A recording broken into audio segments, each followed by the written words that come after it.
Question: what physical attributes would you consider as ideal and highly desirable? Do these attributes define the beauty standards of today's culture? But what is an ideal beauty standard?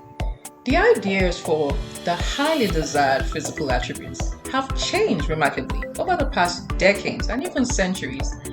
And desirability has often been defined by the culture in question. And not surprising, some of us as humans would go through lengths to attain these standards, but at what cost? Time would reveal how detrimental, especially to health, some of these processes undergone to attain these idealized attributes were. But what about today? What are the beauty standards? What lengths do we go through in order to attain these standards? Do they involve processes or procedures that could be detrimental to health? Well, I will be unveiling these and more in the next few minutes. Hi, I'm Dr. Francisca Osage, and thanks for joining me on Francisca on Health Matters. Now, I'm going to start today's talk with a true story, and this is my story. Moving to the United States 17 years ago, to be precise, I soon discovered my attributes as a relatively tall and slim woman was a desirable attribute. Now, I am about 5'9", 5'9", and then I was barely 140 pounds. Currently, I'm obviously the same height, but about 150 pounds. Now, that had a good feeling on me because growing up in Africa, growing up in my community in Nigeria, there were times I was referred to as being too slim. And there were actually times I was encouraged to fatten up a little bit. And so this made me very conscious of my weight. The desirable attribute for a woman back in Africa was that of a thick stature, especially with, relatively big butts. And I wouldn't say I had much of that attribute. And it probably still is. Not probably, it still is. And so coming to this community, and this was an attribute that was desirable, it made me I had this good feeling. However, I recall I was watching a vlog on the internet. There was this high-profile artist, someone in the film industry, was the center of focus. And there was a mention about the person's nose size, about it being too big. And I had to take a second look at this nose size. This was barely 3/4 the size of my nose. I soon later discovered that, big nose was not so much of a good trait. At that point, I concluded you can't have it all. You can't win it all. As long as you stay healthy, as long as I am staying healthy, I'm okay. And really, pretty much, that's my advice. As long as you're healthy, really. So back to the initial question. What would you consider a most ideal physical attribute? Has this to do with skin complexion? Or perhaps height, weight, hair texture, butt size, breast size, size of nose, or perhaps a unique feature such as the color of the eyes, the shape of the nose? Has this feature measured as a top beauty standard lasting for decades, not to mention centuries? History reveals that the idealized beauty standards evolved with different historical eras amongst diverse cultures and racial groups, which developed their unique beauty standards. Queen Elizabeth stood out in history for creating her signature pale look, which she achieved by applying white powdered makeup. And this look was soon adapted by others of her time as a fashion trend. It was also believed that wealthy women chose to look very pale as a wealth status symbol, which then would cause an assumption that their pale look was due to a limited exposure to the sun, as opposed to the peasant women who had developed a tan complexion after long hours out in the sun. The projection of a wealthy living would also be a reason the people belonging to a sect of the Chinese culture way back as far as 400 BC, would keep extremely long nails, so long they had to rely on their servants to help feed and dress them. And there were trends that would cause extreme pain and would even cause disfiguring of the normal anatomy of the person.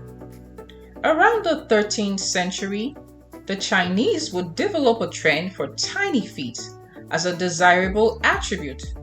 This would cause them to tightly wrap the feet of young girls from ages 5 through 7.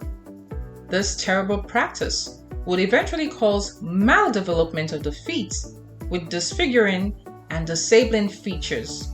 Women of the Middle Ages, the Renaissance period, would involve in the painful removal of their eyelashes to create an impression of formidability and not being hypersexual. At this same time was the observation of women wearing extremely tight waistband to create an hourglass illusion, but this practice would surely compromise blood circulation. And the list goes on. Through different periods, most of these objectified attributes soon proved not to stand the test of time. Some were, in fact, highly detrimental to one's health. Now, the trend of an hourglass appearance has been one with an on and off feature, and is currently on, a comeback attributed to popular celebrities. And this time around, some women are seeking surgical interventions to adjust the hip-waist ratio. But at what cost? Due to the relative novelty of these surgical interventions, not much can be said about their long-term effects. But these surgical interventions could risk the formation of post-surgical infections, blood clots, cardiac and pulmonary complications, deep vein thrombosis, and fat embolism. And some of these have led to the demise of those who sought the interventions. Now, across some communities and ethnic and racial groups, there's also the perception of the preference for a lighter skin complexion. This causes individuals who perceive themselves as too dark complexioned or not light enough seeking routines that will alter their skin complexion. It must be noted that there are conditions that might indeed warrant dermatologists to prescribe skin lightening agents such as hydroquinone. However, this is dose controlled and time or duration controlled. Cosmetic skin lightening has been associated with skin rash and acne, burning, and there is said to be risk to certain skin cancers. The trend to attain the desired physical attributes is not only applicable to women. The men are very well invested. There is the obsession to have the six-pack torso, that is the distinctive appearance of visible rows of muscular segments defining the torso with minimal fatty tissue. Some men desire to have extreme muscle bulk. At times this has led to the use of anabolic steroids to increase physical performance as well as increase muscle mass and decrease fat. With the chronic use of these steroids, there can be the increased risk to heart attack or stroke. There can be increased blood pressure, formation of blood clots. It can also affect male fertility.